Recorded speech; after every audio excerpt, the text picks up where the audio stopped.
वाटलं होतं पावसानं रजा घेतली, पण परत आज चालू केलेलं आहे पावसानं. खूप वातावरण आज परत चेंज झालंय आमच्याकडचं. हे बघा कसा पाऊस येत आहे ना.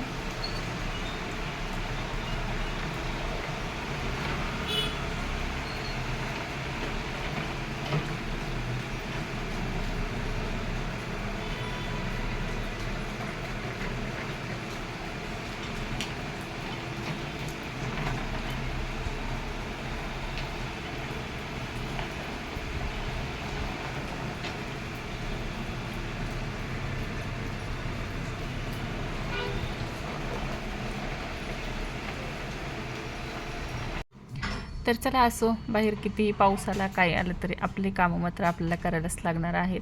आणि आज बऱ्यापैकी काम माझं राहिलं होतं आणि घाईगडबडीमध्ये कसं केलं ना, बाहेर जी कपडे होती धुवून टाकलेली ती बाहेर पाऊस यायला म्हणून घाईगडबडीत आणली आहे. लाडू पशी दिली आणि लाडूनच सगळी मशीनवरती आणून मांडलेली आहेत. तर आता परत वाळलेले आहेत, मला लगेच हातात सरसर घड्या घालून घ्यावी आणि ठेवून द्यावे. म्हणजे कसं ना, काम असं पटकन उरकतं आणि राडा वगैरे पडत नाही आपला.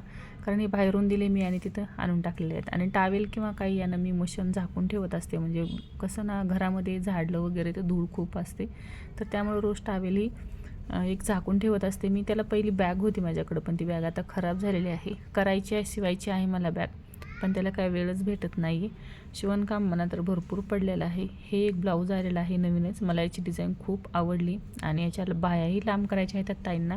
तर खरंच अंगामध्ये घातल्यावरती खूप छान वाटेल. तर साड्यांना फॉलोही लावायचे आहेत मला. तर बऱ्यापैकी काम आहे आज. तर अस्तर आणायचे आहेत आणि छोट्या छोट्या मुलींचे कपडे आले होते माझ्याकडं. ह्यांना टिपा मारायच्या होत्या. म्हणजे ऑनलाईन शॉपिंग केलेली आहे त्या ताईनं. तर छोट्या मुलीचे आहेत. मला हे कपडे पाहिले की माझ्या लाडूच्या कपड्यांची आठवण झाली. कसं असताना मुलं कितीही मोठे झाले तर आपल्या आठवणी मात्र तिथंच असतात. आणि या ज्या साड्या आहेत त्यांना पिको आणि फॉल करायचं आहे. तर म्हणजे या साड्याही एकदा ना घड्या करून ठेवलेल्या होत्या, पण मला एकदा उकळून घ्याव्या. म्हणजे कसं, आणि त्या बघायचं पण होतं मला की त्या साडीमध्ये पीस वगैरे आहे का. तर तिचं पीस नाही आहे त्या साडीला. ही एक फॉलसाठी साडी आलेली आहे आणि हिचं ब्लाऊजही शिवायचं आहे. तर हिच्यामध्ये ब्लाऊज पीस आहे. तर हे काढून घ्यायला लागेल अगोदर आणि याच कलरचे आपल्याला अस्तर आणायला लागतील. तर लाडूचं कसं असतं ना, तिला छोट्या मोठ्या गोष्टी सगळी कामं करायला आवडतात. तर मी घेतलं हे कट करण्यासाठी, पण लाडूचं म्हणणं होतं नाही मला करायचं आहे. पण माझं मग मी कसं ना, लाडूला जे काम करायचं आहे ते बरोबर करू देते. कारण तिचा आनंद ज्यामध्ये आहे त्यामध्येच माझाही आनंद आहे. आणि आत्ता जस्ट झोपेतून उठलेली आहे. आत्ता वाजलेले आहे सकाळचे 10:30 आणि उठल्या उठल्या आम्ही दोघी मायलेकीनं काम हाती घेतलेलं आहे. आणि बाहेर म्हणाल तर खूप पाऊस म्हणजे बंद झाला होता, पण परत आज आलेला आहे. आणि आता फॉल वगैरे आणण्यासाठी लाडूलाच पाठवायला लागणार आहे मला. तर या साड्या तुम्ही म्हणताना उकलून घेतलेल्या आहेस. कसं नाही, मशीनवरती शिवायला बसलं की मग सोपं जातं. आणि जे आपल्याला डोऱ्या लेस लावणार आहे तर ते पलीकडे जी अलमारी आहे त्यामध्येच मी ठेवून दिलेले असतात. तर चला बोलत बोलत आता ब्लाऊज घेतलेला आहे एक हाती शिवण्यासाठी. तर काय झालं ना, मला याचं शूट करायचं होतं, पण नेमकं आज आमच्याकडं लाईट नव्हती. त्यामुळे मी काय पूर्ण तुम्हाला कसं शिवलं काय शिवलं हे काही नाही दाखवू शकले, कारण मोबाईलला चार्जिंग नव्हती माझ्या. आणि शूट करायचं म्हणलं की खूप चार्जिंग लागते. आणि लाईटीचं कसं, आता पावसाचं वातावरण आहे त्यामुळं लाईटीचा काही भरवसा नाही आहे, कधी येईल किंवा काय येईल. यामुळं अजिबात म्हणलं आज शूटकडं नको, आज आपलं निवांत काम करावं आणि नंतर बाकीचं जे आहे ते बघावं. आणि 2 दिवस झाले व्हिडिओही येत नव्हते. माझा जो प्रॉब्लेम तोच आहे की अजिबात लाईट राहत नाही आहे आणि शूट करायला अजिबात वेळ भेटत नाही आहे. तर असं चाललेलं आहे. कसं काम करायचं म्हणलं ना, आपण ठरवलं की सगळ्या गोष्टी होतात. आणि मी तेच ठरवलं होतं की बाबा गिऱ्हाईक येईल की नाही येईल, पण बऱ्यापैकी गिऱ्हाईक यायला लागले. कमीच कमी वेळाचे मी 2-3 ब्लाऊज शिवते, म्हणजे शिवते तर बास आहे. घरात बसल्या बसल्या आपण 200 रुपये जरी शिलाई घेतली तर 2 जरी ब्लाऊज शिवले तर 400 रुपये होतात आपले. किंवा त्याहूनही आपण जर कमी घेतली, 150 घेतली, 180 तरी 300 होतात. तर यामध्ये मी खूप खुश आहे. आणि हे 2 ब्लाऊज काढले तरी आपल्या घरच्या घरी आपले सगळे कामं होतात. सगळं घर वगैरे सांभाळून या गोष्टी होतात. तर ठीक आहे, हे चालून आपलं यूट्यूबही चालू आहे. म्हणजे सगळ्या गोष्टी मॅनेज व्हायला सुरुवात झालेली आहे. प्रयत्न करताना थोडीशी धाकधूक होते माणसाला, सुरुवात करायची म्हणलं की, पण सुरुवात एकदा केली की सगळ्या गोष्टी व्यवस्थित होतात.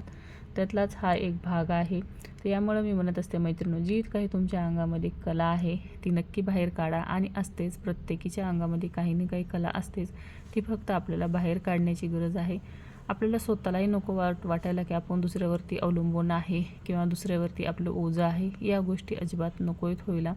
त्यासाठी वेळेत सावध व्हा. अजूनही वेळ गेलेली नाही आहे. आपली मुलं, आपला संसार, आपलं घर सांभाळत नाही जास्त जमलं तर आपल्या मुलांचा तरी आपल्याला खर्च काढता आला पाहिजे. जे काही 100-150 असतील वेळाचे, ते प्रयत्न केले ना तर नक्की सगळ्या गोष्टी होतात. आणि माझं तर बघा प्रत्येक वेळेस हे होतं की मी ब्लाऊज शिवायला घेऊ द्या किंवा काही शिवायला घेऊ द्या, माझ्या गोष्टी माझ्या अवतीभोवतीच असतात, पण अजिबात मला सापडत नाहीत. मी सगळं घरभर शोधत बसते, पण मला अजिबात त्या गोष्टी सापडत नाहीत. मला असं वाटतं मी इथे ठेवल्या असतील, मी तिथे ठेवल्या असतील, पण ते नाही. ते माझ्या आसपास असतात, कुठं पायाखाली असतात, माझ्या ओटीत असतात किंवा कधी तर मशीनवरही असतात, पण तरी पण मला सापडत नाही. जसं की टेप म्हणा, खडू म्हणा किंवा टाचण्या म्हणा, किंवा कधी तर एखादा कपडाही हवेनं उडून म्हणा, तर अशा गायब होतात गोष्टी. हे मला वाटते माझ्यासोबतच घडत असेल, कारण ह्याच्यावरती प्राणी मला सवयी वाटते मीच आहे का प्रत्येक टेलरसोबत घडतं देव जाणे. पण हे माझं जसे मी कपडे शिवते ना तेव्हापासूनचा माझा हा प्रॉब्लेम आहे. मला बऱ्याच गोष्टी असं शिवताना मी लक्षात घेते आणि नंतर म्हणता ना कुठं खून करायची म्हणा किंवा कुठलं माप घ्यायचं आहे म्हणा, तर त्या टायमाला नेमकं गोष्टी मला अजिबात सापडत नाहीत. आणि माझं कसं ना, गळ्यात जर टेप मी ठेवला अडकून तर मला एवढं म्हणजे ते म्हणतो ना अनकम्फर्टेबल, वेगळ्याच प्रकारची ती इचिंग व्हायला सुरुवात होते. त्यामुळे मी अजिबात गळ्यामध्ये अडकत नाही. जरी अडकवलं तरी थोड्या वेळासाठी आणि लगेच ते काढून साईडला ठेवत असते.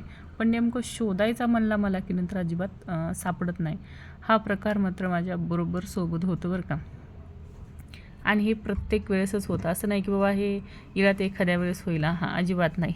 आणि म्हणाल 2 टिपा मारायच्या राहिल्या असू द्या किंवा 1 टिप मारायची राहिलं असू द्या, त्या टायमाला एक नेमकं बॉबिन संपणार. कारण शेवट माणसाला कंटाळा आलेला असतो आणि आता वाटतं की बाबा झालं 2च टिपा मारायच्या आहेत किंवा 1च टिप मारायची आहे.